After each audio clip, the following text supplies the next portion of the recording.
Yathrib यानी कि Medina Munawwara का जो पुराना नाम है, इनके जो यहूदी बसे थे, इनके 3 मशहूर कबीले थे। जैसे कि मैं हज़रत मोहम्मद मुस्तफ़ा सल्लल्लाहु अलैहि वसल्लम की सीरत मुबारक को बयान करने की कोशिश कर रहा हूँ, तो इस सिलसिले में आज का मेरा टॉपिक है कि यसरब में जो यहूदी मशहूर कबीले थे, इनका ज़िक्र किया जाए।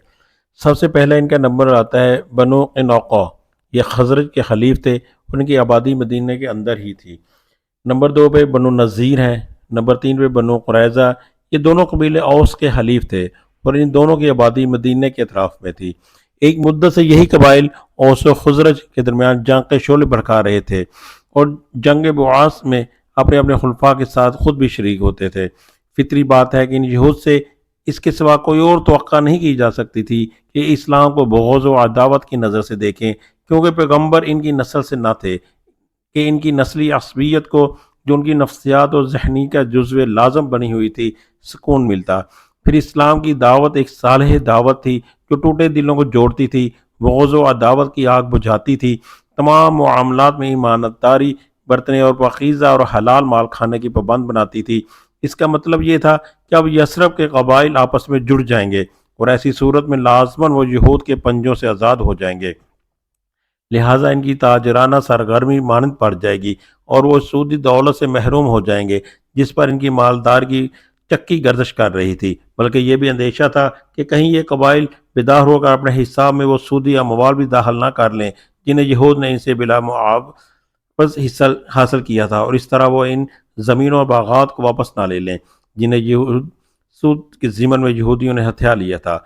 जब से ये यहूद को मालूम हुआ था कि इस्लामी दावत यसरब में अपनी जगह बनाना चाहती है, तभी से उन्होंने अपनी इन सारी बातों को अपने हिसाब में दाखिल कर रखा था। इसलिए यसरब में रसूलुल्लाह सल्लल्लाहु अलैहि वसल्लम की आमद के वक्त ही से यहूद को इस्लाम और मुसलमानों से सख्त अदावत हो गई थी।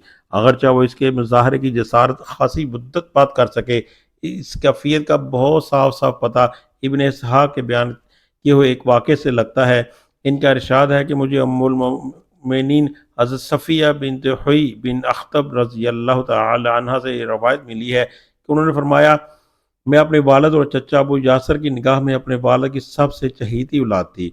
मैं चचा और वालिद से जब कभी इनकी किसी भी औलाद के साथ मिलती तो इसके बजाय मुझे ही उठाते। जब रसूलुल्लाह सल्लल्लाहु अलैहि वसल्लम तशरीफ़ लाए और क़बा में बनु आमर बिन औफ के यहाँ नज़ुल फरमा हुए, तो मेरे वालिद हुई बिन अख्तब और मेरे चचा अबू यासर आप सल्लल्लाहु अलैहि वसल्लम की खिदमत में सुबह तड़के ही हाजिर हुए और गरूब आफ्ताब के वक्त वापस हुए, बिल्कुल थके मांदे, गिरते पड़ते और लड़खड़ाती चाल चलते हुए। मैंने हस्बे मामूल चहक कर इनकी तरफ दौड़ लगाई, लेकिन उन्हें इस कदर गम था कि बाखुदा दोनों में से किसी ने भी मेरी तरफ इल्तफात न किया। और मैं अपने चचा को सुना वो मेरे वालिद हुई बिन अख्तब से कह रहे थे, क्या ये वही है? उन्होंने कहा, हाँ खुदा की कसम। चचा ने कहा, आप इन्हें ठीक ठीक पहचान रहे हैं? वालिद ने कहा, हाँ। चचा ने कहा, तो अब आपके दिल में इनके मतलब क्या इरादे हैं? वालिद ने कहा, अदावत, खुदा की कसम जब तक जिंदा रहूंगा।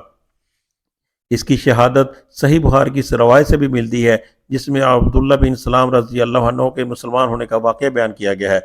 मसूफ एक नहायत बुलंद पाया यहूदी आलम थे।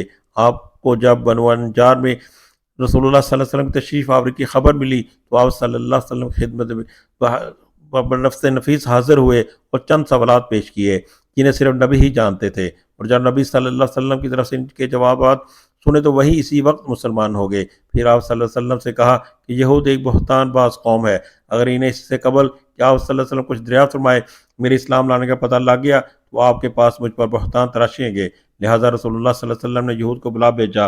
वो आए और इधर अब्दुल्ला बिन सलाम घर के अंदर छुप गए थे, तो रसूलुल्लाह सल्लल्लाहु अलैहि वसल्लम ने दरियाफ्त फरमाया, अब्दुल्ला बिन सलाम तुम्हारे अंदर कैसे आदमी है? उन्होंने कहा, हमारे सबसे बड़े आलम और सबसे बड़े आलम के बेटे हैं, हमारे सबसे अच्छे आदमी हैं और सबसे अच्छे आदमी के बेटे हैं। एक रवायत के अल्फाज में है कि हमारे सरदार हैं, हमारे सरदार के बेटे हैं। और एक दूसरी रवायत के अल्फाज ये हैं, हमारे सबसे अच्छे आदमी है और सबसे अच्छे आदमी के बेटे हैं, और हम में से सबसे अफजल है और सबसे अफजल बेटे के आदमी है।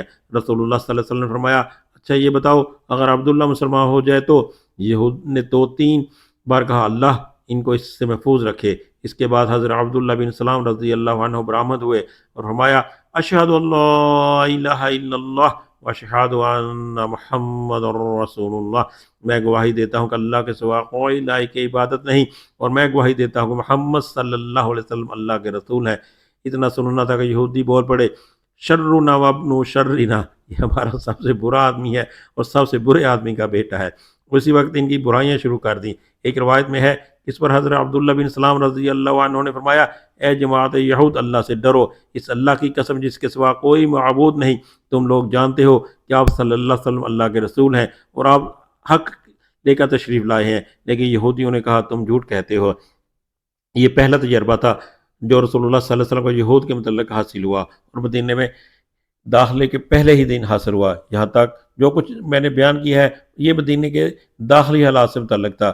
بیرون مدینہ مسلمانوں کے سب سے کڑے دشمن قریش تھے، اور 10 سال تک جبکہ مسلمان ان کے زیر دست تھے، دہشت مچانے، دھمکی دینے، تنگ کرنے کے تمام ہتھ کنڈے استعمال کر چکے تھے، طرح طرح کی سختیاں اور مظالم کر چکے تھے، منظم اور وسیع پراپوگنڈے اور حیض صبر آزما نفسیاتی حربے استعمال میں لا چکے تھے۔ پھر جب مسلمانوں نے مدینہ ہجرت کی تو قریش نے ان کی زمینیں، مکانات اور مال و دولت سب کچھ ضبط کر لیا، اور مسلمان اور ان کے اہل و عیال کے درمیان رکاوٹ بن کر کھڑے ہو گئے، بلکہ جس کو پا سکے قید کر کے طرح طرح کی اذیتیں دی۔ پھر اسی پر بس نہ کیا بلکہ سربراہ دعوت حضرت محمد رسول اللہ صلی اللہ علیہ وسلم کو قتل کرنے، نعوذ باللہ، اور آپ صلی اللہ علیہ وسلم کی دعوت کو بے خوبن سے اکھاڑنے کے لیے خوفناک سازشیں کی، اور اسے روبہ عمل کرنے کے لیے اپنی ساری صلاحیتیں صرف کر دیں۔ بھائی ہما جب مسلمان کسی طرح بچ بچا کر کوئی 500 کلومیٹر دور مدینہ کی سرزمین پر جا پہنچے تو قریش نے اپنی ساکھ کا فائدہ اٹھاتے ہوئے گھناؤنا سیاسی کردار انجام دیا، یعنی یہ چونکہ حرم کے باشندے اور بیت اللہ کے پڑوسی تھے، اور اس کی وجہ سے انہیں اہل عرب کے درمیان دینی قیادت اور دنیاوی ریاست کا منصب حاصل تھا، اس لیے انہوں نے جزیرۃ العرب کے دوسرے مشرکین کو بھڑکا اور ورگلا کر مدینے کا تقریباً بائیکاٹ کرا دیا، جس کی وجہ سے مدینے کی درآمدات نہایت مختصر رہ گئیں، جبکہ وہاں مہاجرین پناہ گیروں کی تعداد روز بروز بڑھتی جا رہی تھی۔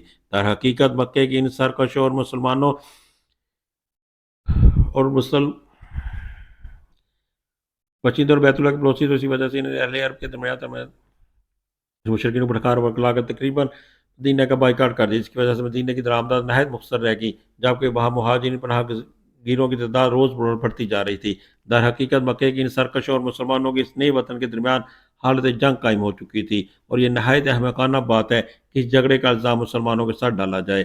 مسلمانوں کو حق پہنچتا تھا کہ جس طرح ان کے اموال ضبط کیے گئے تھے اسی طرح وہ بھی سرکشوں کے اموال ضبط کریں، جس طرح انہیں ستایا گیا تھا اسی طرح وہ بھی ان سرکشوں کو ستائیں، اور جس طرح مسلمانوں کی زندگیوں کے آگے رکاوٹیں کھڑی گئی تھیں اسی طرح مسلمان بھی ان سرکشوں کی زندگیوں کے آگے رکاوٹیں کھڑی کریں، اور ان سرکشوں کو جیسے کو تیسے والا بدلا دیں، تاکہ انہیں مسلمانوں کو تباہ کرنے اور بے خوبن سے اکھاڑنے کی راستہ نہ مل سکے۔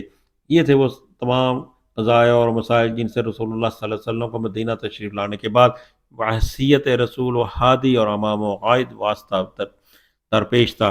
رسول اللہ صلی اللہ علیہ وسلم نے ان تمام مسائل کے تئیں مدینہ میں پیغامبرانہ کردار اور قائدانہ رول ادا کیا، اور جو قوم میں رافت اور رحمت یا سختی و درستی جس سلوک کی مستحق تھی اس کے ساتھ وہی سلوک کیا، اور اس میں کوئی شبہ نہیں کہ رحمت و محبت کا پہلو سختی اور درستی پر غالب تھا، یہاں تک کہ چند برسوں میں زمام کار اسلام اور اہل اسلام کے ہاتھ آ گئی۔